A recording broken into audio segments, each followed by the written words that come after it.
বিবাহ বিচ্ছেদ বর্তমান সময়ের যেন একটা অভিশাপ। সমাজে এটা যেন মহামারীর মতো ছড়িয়ে পড়ছে। বর্তমান ও আগামী প্রজন্মের কাছেও এটা একটা ভীতিজনক ও দুশ্চিন্তার কারণ হয়ে উঠছে।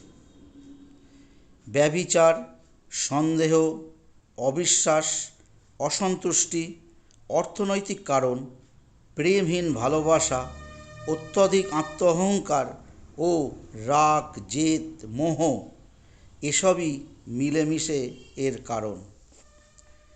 আমরা যত শিক্ষিত ও সভ্য হচ্ছি, সমাজ যত এগোচ্ছে, আমাদের মানসিক অবক্ষয় কি ততই বাড়ছে?